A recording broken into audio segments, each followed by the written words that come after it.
Okay, well, thank you everybody for being here. I'm David Kirkpatrick. I have a company called Techonomy that curates conversations as much like this one as possible. I think we're really going to have a great conversation here, and I really am a believer in and a curator of conversations about technology transforming everything, because I really think it's happening more than most leaders realize. And I'm very pleased to be here with Joi Ito, who probably, as much as anyone, is making that case on a methodical basis globally right now. He's really an extraordinary person in terms of his influence thus far and his activities in the tech realm over decades. So he started as an entrepreneur in Japan, and let me just, this is very incomplete, but I'm going to tell you some of the things he's done. He helped start the first internet service provider in Japan, which was called PSI Net Japan. He co-started the InfoSeek Japan, which was the first search engine in Japan. Then he was very involved in a company called 6apart in the US, which was a big key blogging software company in the earlier phases of the internet, and one of the first companies probably of any type that really kind of made a institutional product commitment to giving individuals a voice on the global internet. So that was actually kind of a breakthrough company. He was very associated with that. Then as an investor, he's invested in Flickr, Twitter, Kickstarter, and a number of other very important companies. And then, on top of all that, he has become head of the Media Lab at MIT, which, as I'm sure most of you know, is one of the great sources of innovative thinking in the world today.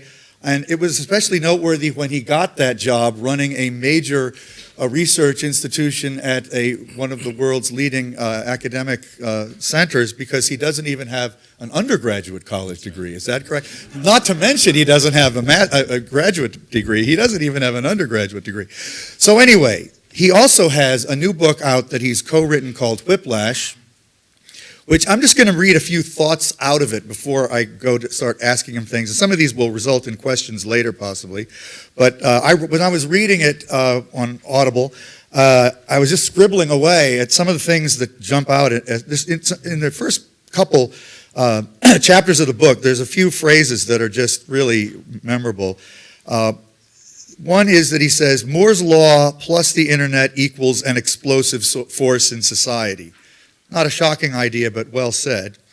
Then he talks a lot about this idea of emergence and pull as a guiding tool for how we ought to advance society, and I'm going to ask him about that. In fact, I better write down the word pull so that you can define what that means.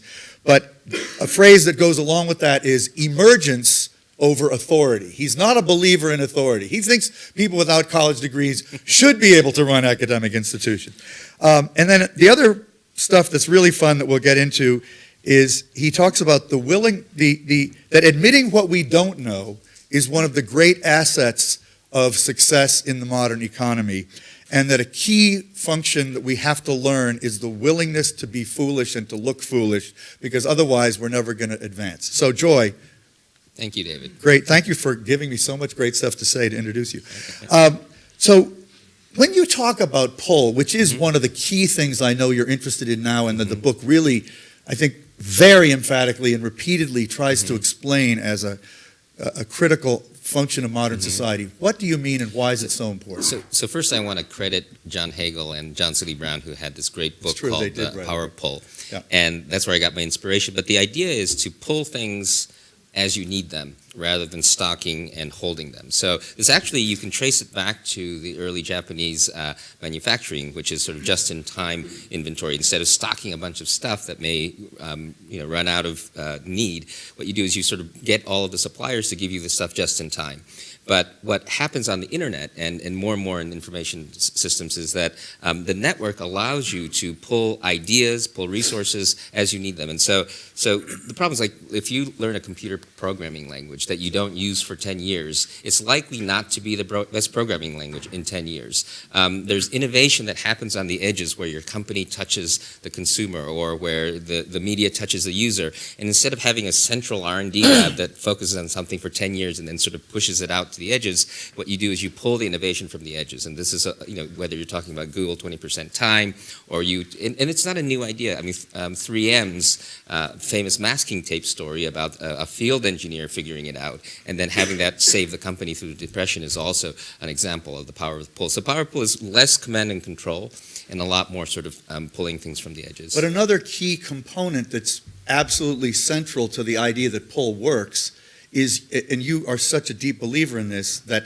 individuals have more power, more capability, more authority in the world we live in, and that's somewhat the structure of modern society, which you've been an apostle of for a long time. So talk about that part. Yeah, and I think this ties to the idea of emergence. So the example that I often give is after the earthquake in Japan, my family was in Japan near where the radioactive cloud was going. And there are a lot of people on the internet trying to figure out how to measure the radiation, how to talk about the radiation. And what we did was we found each other on the internet, on mailing lists, on web, and so we got the people mapping the stuff, we got the people making the Geiger counters, we got the volunteers in Japan, and very quickly we had Ray Ozzie happened to have just retired from Microsoft, so he had a bunch of time, he wanted to work on it. So there are like resources of famous people who have time, you have kids who know how to make the tubes for Geiger counters, and then within months we had a group with Geiger counters that we designed on their cars driving around Japan. We've got over 5 million records now. But at the same time that all of these government systems and these NGOs that were prepared and all ready to go, none of them were successful in deploying these sorts of measurements. And we were just able to sort of pull a ragtag team together. But now what's happened is this group has become one of the best citizen science groups. It's called SafeCast. And now all of the scientists that were sort of shaking their fingers at it, it's kind of like Wikipedia. Well, if you're so concerned about our data, come help us. And so it turned into this global movement. And what's neat is it's not like one person. So that's sort of the key. It's the individuals. And it's an emergent system where when anybody wanted to work on it, we just sort of co-opted them together. And what's key is that we use the latest technology for everything, whether it's the microcontrollers that we used or right now the wireless systems that we use for mesh networking. We use the latest technology and bring all the people as we need them. And the problem is if you create a bureaucracy and you're all planned, you'll be into the third generation, you'll be using old hardware, and people will be tired. You won't have passion, and so and the neat thing is we didn't know anything about radiation or hardware after the earthquake, but we were able to ramp that up within months. And the bottom line is you built a system that was better at monitoring and identifying where the radiation risk existed than what the Japanese government was able to do using its traditional top-down methodology. Right, yeah. Well, let me ask you a related question then. Would you say that in some way your whole career has been devoted to sort of empowering the individual and perceiving the power transformation that the world, and accelerating this power transformation that the world has undergone since the internet came along? Yeah, I think so. I mean, I think part of it is that I was just an odd I think every kid learns in a different way. I learned in a peculiar way. I really didn't like to study out things I wasn't interested in, but if I was interested in something, I would just learn. And when I was in high school in Japan, I was at the American school, we had just started getting network connectivity. This is sort of before the internet. This is X25. And I found video games, I found communities, I found all kinds of things on the network that were much more interesting than the classes I was taking. So I learned that if I could get onto the MIT computer, even from high school, say, I'm a little Japanese kid from, and I just read your book, will you answer me? And back then, in 1983 and 84, if your professor got a letter, an email from some high school kid in Japan, they would spend a long time writing you a very thorough response. And then I'd go to my physics teacher and I'd say, well, but I just got an email from the physics professor at Berkeley, and they said you're wrong, And so I wasn't a very popular kid. But what I realized very early on that this was an amazing tool, and then quickly I got into the communities. So back then in the early days, and Howard Rheingold wrote a great book called Virtual Communities. There were, even before the internet, there were these bulletin boards, and I started hanging out with professors and students all over the world. And so that became my fascination. And then what I realized is that not only can you hang out in communities, these communities can generate things like Wikipedia or communities of creative learning. So my whole life really has been on sort of understanding how communities develop and how communities are self-managed, how culture affects them, and then what communities can do. And communities, again, at scale are societies, and in small sizes they're really teams. Well, I don't know how much this ties to what you just said, and if you can connect them, I'd be especially interested. But talk to this point I made in introducing you about, how it's impossible to really know what's going on, and that because of that, we have to be willing to look foolish as we explore it. Yeah, so first of all, the world is messy, and I think our brains try to make it feel like it's not. And if you talk to neuroscientists, a lot of what we think of as consciousness is a way for our brain to give us a self-deception that we meant to do that it all sort of makes sense. But it's often a deception that we do afterwards. So sort of that's one thing. And then just let's take an example of the internet. So I worked on building many of the layers of the internet with other people, and we worked on ICANN. So Linux, which is the core of most of the servers we use, is kind of a slightly ragtag team of open source and free software people who sort of make that. The domain name system, where you sort of, when you type in a URL and it gives you the number, the servers that tell you what number is it connected to what name, they're run by a bunch of volunteers. I mean, when I was on the ICANN board, somebody attacked the root servers, which is really the address book. And only one survived. This was the F root server run by this guy named Paul Okay, Vixie. just quickly, ICANN was the body that governs the internet naming system. He used to be very involved in that. Yeah. Okay. So just root servers are where the traffic of the internet passes through. That's right. So think about it as a switchboard for the internet. It was attacked, and there's a whole bunch of redundancy, but the one that survived was run by a little nonprofit in California by this somewhat curmudgeon-y guy named Paul Vixie. And so the government goes to him. I hope I'm allowed to tell the story because I wasn't before, but it's been a while ago. But he basically said, well, they said, we're afraid that some nonprofit is running the only one that survived. You've got to let us sort of figure out how to duplicate it. He says, you would never be able to duplicate this. And at every layer of the internet, there's some group of people who, if you met, you'd think we're kind of weird, running critical infrastructure. So if people like Howard Rheingold, who wears deliberately wears every item of clothing that doesn't match, right? And a lot of these people aren't doing it for the money. They're doing it because of the passion, because they love the internet. And so a lot of what we depend on and we think of, and when you open up a web page for a bank, you see this really shiny sort of, like a picture of a vault. But in fact, every layer of the internet is a community of people who are doing it because they love it. And obviously there are commercial layers in between. But so much of what we already think of as sort of very structured and critical path depends on a lot of people who aren't doing it because they're afraid of authority, and they're doing it because they want to. And that could be scary if you really thought about it. But you also anticipate more of that is inevitable. And I think that's one of the points I'm trying to make in the book, is that a lot of what we think of as sort of rock solid isn't, but it works.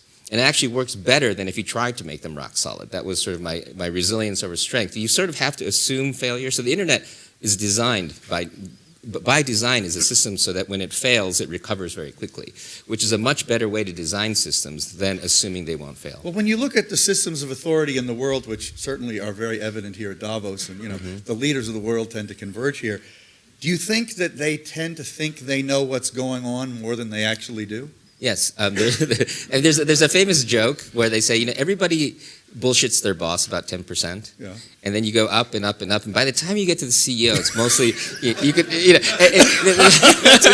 that's a great formula. But the more authority you have, the more opaque things are, because people tend not to tell you the truth, right? And what I think as a director of the Media Lab, what I focus on, and because I used to work in a nightclub, and this is where I learned this. I was a DJ in a nightclub, and I learned that I can get people on the dance floor, off the dance floor, in the club, out of the club by the music I play. And so I use that metaphor when I work at the Media Lab. I'm trying to, all I have is the ability to tweak the culture. I sort of changing the music. Do we do Friday lunches? Do we move the furniture around? And by tweaking the culture, you can get people to start to feel like they have permission to do things. And part of it is also, this is a nightclub thing, certain people you don't let in, certain people you kick out. That's also pretty important. But the key is, how do you get the culture buzzing? And one of the key things is the permission to question authority and think for yourself. So I often use the term disobedience robust. Our faculty meeting, I think, is a faculty meeting where we can have the vigorous disagreements. I mean, we have polar opposite beliefs, but somehow we cherish the other. And so when we did a faculty search, we had one of the things, this is Nicholas Negroponte, the founder, was running, and it was a professor of other. You had to have two fields that were orthogonal that you were interested in. You couldn't do, if you could do your work anywhere else in any other institution, don't apply. And you had to be sort of different from anything we had. And we were looking at one of the candidates, and this person's awesome. This is really neat how they get it. And then Nicholas said, that's not other, that's another. And we said, no way, right? So the idea that most institutions are afraid of the other, but at the Media Lab we embrace other, and then we allow them to, and this requires a pretty confident culture to be able to allow people to feel that they can express their disobedience and their questioning of authority, and that has to be built into the DNA. And I think good nightclubs and punk rock is like, so there are certain cultures that have that. Yes. Punk rock is really important. I love punk rock. But I want to go to a specific, one of several specific technologies I hope we can explore in this conversation, and that's blockchain. And the reason is that in your book, and it's related to the points you've just been making, and I'd like again you to connect this thought. You say with your co-author that blockchain is likely to restructure the relationship between individuals and society, more or less, or individuals and governance broadly. Why is that likely, and what is blockchain, and why is it likely to do that, and how does it fit into this world you're describing? So I'm an internet guy, so maybe this metaphor works for me better than for others, but I think the best way is to think about it like the internet. So the internet, you had email, which was a wonderful tool that sort of crushed certain types of hierarchies, allowed you to email the president of the company or the president of a country. And the internet, the email really pushed the dissemination of the internet protocol. And once the internet protocol had been disseminated, people started building the web and eBay and Amazon and now Google and Facebook. But the killer app for getting the web out, getting the internet out there really was, I think, email. Similarly, Bitcoin is, I think, the killer app for pushing out the blockchain. And the blockchain is like the internet in that it's the infrastructure that is built by Bitcoin, but is also the thing that delivers Bitcoin. Maybe a little definition. Just explain more detail what Bitcoin is, what blockchain is. I know most people in here probably have heard it, but it always bears more definition because I always forget how to explain it. Absolutely. So the blockchain is, we call it a public ledger. So it's like if you imagine a sheet of paper, a ledger where you have lots of transactions. And what happens is there are these things called miners, which do, if you imagine that they're running a whole bunch of calculations to try to win a puzzle contest. And winning the puzzle contest has a side effect of cryptographically locking in that page of transactions so that it can't be fiddled with, and it ties it to the previous page. And so there are pages and pages of this ledger that are being created by these tons of servers that are all racing to try to win this contest. And occasionally you win the contest, and then as a reward for winning the contest, you get some Bitcoin. But the history of the ledger cannot be altered. It cannot be altered, yeah. And so the biggest difference between the internet and blockchain is the internet is just about sending information around, and it's just a communication network. The blockchain is to try to create an immutable record of everything that happens that can never be changed. And right now we do those sorts of things by having banks and governments and notaries and trusted people handle the sort of, does this person own this title? How much money do you have in the bank? Are you married to this person? And so on and so forth. The blockchain is really interesting in that by using the calculations of these miners, it's able to create a general public ledger without having to trust anyone. And in fact, there are... Okay, but first, let me interrupt. The blockchain was invented along with Bitcoin as a methodology that was necessary for Bitcoin to operate. So that's right. So Bitcoin is the currency that's used as a reward for mining creating the system, and then the reward itself, the Bitcoin, can then be traded as currency. The neat thing, the ledger talks about, basically puts in who's transferring Bitcoin to who. So the basic form is just a digital currency in a completely decentralized way, which is generated by these miners, but other people can use it. But the blockchain itself, just like the email network that was created using the internet, can now be used for other things. So you can do changing of titles. The idea is you could maybe put smart contracts on top of it. Record keeping of any kind. Moving assets. And that's the main problem with the internet is I can send the same file to you as I sent to Rebecca. And the whole point is that one person can send the same thing to millions of people and copy. The thing about the blockchain is that you can't copy things. So, but the key thing is that, so on the internet it's hard to move assets around. That was why it was so difficult for copyright. And so one of the applications now that people are thinking about for Bitcoin is keeping track of whose copyright it is, whose house it is, whose car it is, right? So this is very good for creating assets out of information. The same way that the internet has changed society. You have Ayers-Sprig, you have ISIS, you have good things, you have bad things, right? So one of the things that I learned, so early days of the internet, when we first met, I was pretty optimistic. I thought that the internet was designed in a way that it would just democratize everything, and Rebecca's here, we did this thing called Global Voices. If everyone could just talk, we would have peace. Turns out not to be true, right? It turns out bad things happen, good things happen. So I now am a little bit wiser at 50 years old, and I feel like the Bitcoin is really interesting because you don't need central banks. They might want to use it too, but it takes the notion of a fiat currency, of systems of exchange, sort of the notary, all these things that required authority to sort of stamp the approval that this is the official ledger, and has decentralized that. So just in the same way that the internet has both created opportunities as well as destabilized authority, I think the blockchain will have a similar effect. It will have good things, but it will have bad things. But to go to this point of restructuring the nature of the individual's relationship to society, you're saying because it will allow individuals to authenticate all kinds of ownership, behavioral, authentication of all kinds, without the requirement of a government, it really allows for a certain kind of autonomy of the individual that has not been possible. So like a super easy example would be, if you were a musician, I'll just use India because India's interested in this space, and you make a song. And you post it onto the internet, but what you do is you post it with some sort of tool that says, if you want to pay me, here's my Bitcoin address. And let's say you download it on your browser or you use it in your YouTube song, you could say, oh, I want to pay that person. So it would go from, if you're using, say, Brave, it could go from the Bitcoin wallet in your browser directly into the wallet of the woman who made the song, and then she could go with her phone to the corner store and pay for her milk, right? And so typically you would have had governments and banks doing transfers, you would have had a music rights collection agency in between, but you could do all of this just in software, peer-to-peer. So that's just on the money side. But you could do a similar thing, so the energy, there's an idea that one of our guys at the Media Lab, Michael Casey, has been working on, which is if you had a solar panel, and the solar panel, you pay Bitcoin to get energy from the battery on the solar panel, and then the solar panel has a digital contract, so that if somebody wanted to make a whole array of solar panels, they could sell the rights to the solar panels online.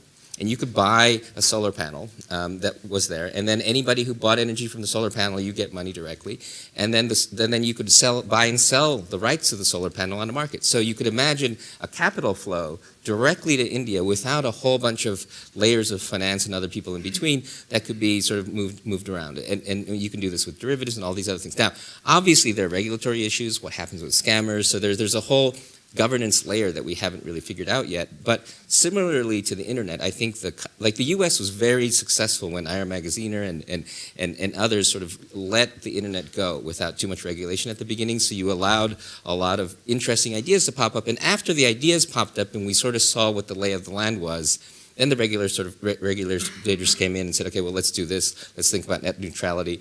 I think we need to be careful because Bitcoin, because it has more to do with money, there are more regulators that are interested in it, and also because it has to do with money, there are tons of people investing in this. So one sort of word of warning that I would have is that I think Bitcoin is still very early. It's kind of like before we had figured out the internet protocol. It's a very mushy set of standards. It's like 1989 on the internet, but people are investing as if it's 1997. So I think there's kind of a bubble in this sort of fintech space right now, and I'm a little bit concerned that we're not ready for it. Yeah, well, I know that you have some strong opinions about the relative importance of some of these derivative technologies like, what's the one that we were discussing earlier? Ethereum? Ethereum, right. Yeah. Sorry for not remembering that. But there's a number of sort of blockchain-like systems that have been proposed as commercial alternatives because for various reasons they're said to be better. And you don't really see too much promise in that. Well, I see. All right. So what's really important about the internet? So we've got this thing called Ethernet, which is the wires. We've got TCP/IP, which is the protocol. Each of these layers were communities of experts, and they weren't necessarily the best technology, but they were the ones that people decided to choose. I think that there is no other sort of Bitcoin-like cryptocurrency that has had the attention and has the community size that Bitcoin has. So even though it's hard to deal with and it's slow, I think Bitcoin is likely to become the default but they're not moving very quickly. So a lot of the features that Ethereum has is a great place to experiment. But the key point here is that I think there are big fintech companies getting created, just like Time Warner and the telephone companies made Minitel and these sort of monolithic multimedia systems. You'll get some great ideas there, but what's happening on Bitcoin is we're building the layers one by one like we are on the internet. And some companies like AOL, if you remember, or even CompuServe, they used other technologies, but they eventually moved over to the internet. I think that most of the things will eventually move over to Bitcoin.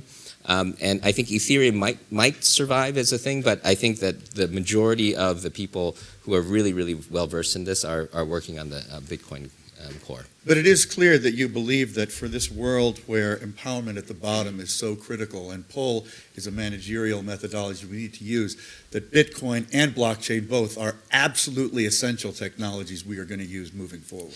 I think so. I mean, I think that when you talk to central bankers, when you talk to other people, the technical people are looking at it very carefully. I think you can think about it as the internet, but you can also think of Bitcoin as kind of like the Linux kernel.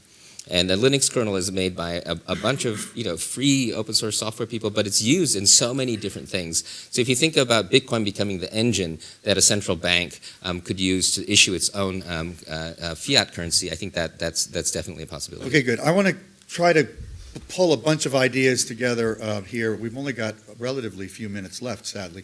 But, I was at a session which I was talking to you about last night, which was for a bunch of the journalists here, where we were talking about genetic modification and brain manipulation, the development of AIs, the use of quantum systems to try to replicate brain function. And one of the things that came out for me, and I think it's come out at a lot of the Fourth Industrial Revolution sessions here at Davos, is this idea that we are kind of gaining in various domains what might be said to be kind of quasi-godlike powers as humans to do things, to manipulate systems that we never could before manipulate. And yet the bottom line message of all that to me was, yet we don't have a clue how to use them. And how worried are you about that? And what do you think we should do about that sort of a landscape? And do you agree that that's the landscape we're in? Right. So I think that's the key message from the book. If you were going to take away one thing, it's that the more you know that we know less. I mean, the more you know that we don't really understand what we're going. Right. And whether you're talking about microbiome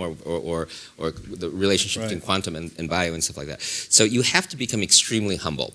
And the problem is, even though we know less and less, in a sense, we know that we know less, our ability to destroy the world is increasing because our power is increasing. Especially and so, today, possibly. Especially, yeah. And so we're using the term participant designer. So you have to imagine that you're fiddling with something that's part of a number of different complex systems that you have no control over.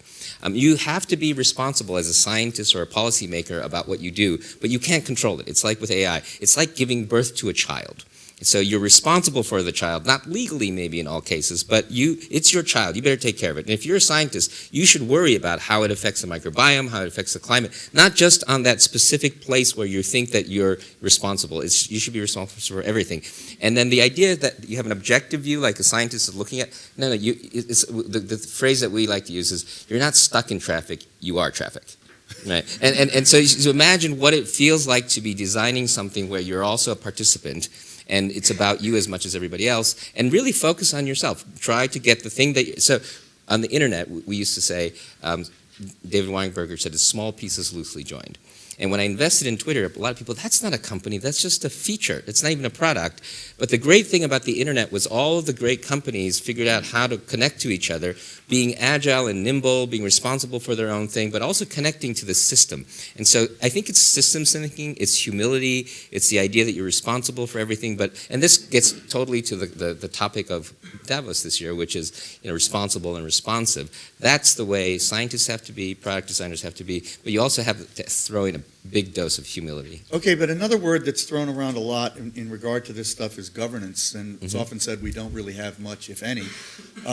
How do you think about that, how we move towards societal governance of these really fast-moving technologies and social changes that result from them? So governance is an unfortunate word because it invokes government, and governments are not very functional ways to deal with the complexity that we have today. So I think there's a governance, but governance in the way that nature governs complex systems through feedback loops and through, and the self-adaptive complex systems is really important. When nature takes a hit, it will take different resources in the biodiversity to try to patch that problem that it has, and it's adaptive, right? And so what we want to do, and this ties to the word resilience, is we want to create systems that self-heal, rather than some central agency says, oh, we better go send FEMA now, we better go send a bunch of aid because there's Ebola. No, what you want is you want the local systems to be resilient, and that's a very different approach than having some authority be in charge of everything. Okay, unfortunately, we are very close to being finished here, and I would say both Joy and I really believe in dialogue. We would have loved to have taken questions, but this format doesn't really allow for it. But anything that you wanted to talk about when coming in here that we haven't gotten to yet? This whole conference has been, a lot of it has been about AI, and so I don't want to overstate this, but just like when 30 years ago when we were talking about the internet and everybody was like, what does this have to do with me? I think AI is going to affect everything in sort of a similar way, but even a more amplified way than the internet did. And AI seems like a computer science problem. It's not. The computer scientists have to make it accessible to us, not as a solution. I don't want you to sell me an AI system that solves my problem. I want the AI people to create tools so that, like VisiCalc and spreadsheets allowed the accountants to become creative in the computer. AI, computer science, should allow all of us to take our expertise and express it directly using the tools that actually make our tools. So it's about empowering people to understand AI. And that literacy, because if like the CEO doesn't understand the internet, they don't have an internet strategy. You can't give it to the IT guys. The same thing with AI. You don't just hire an AI guy. One of the things that a lot of your comments remind me of is another thing that's come up gratifyingly often this year at Davos, which is the idea that we don't just need to teach people STEM, we also need to emphasize the liberal arts, because at all levels of society, and particularly those that are inventing it and governing it and leading it, a bigger picture view is required. Yeah. And I love the way you articulate that. Your book is a great way, a whiplash for people to follow this thought through further. But it was great to talk to you about it, Joy, and I just wish we could have more time, and thanks again. Thanks, David.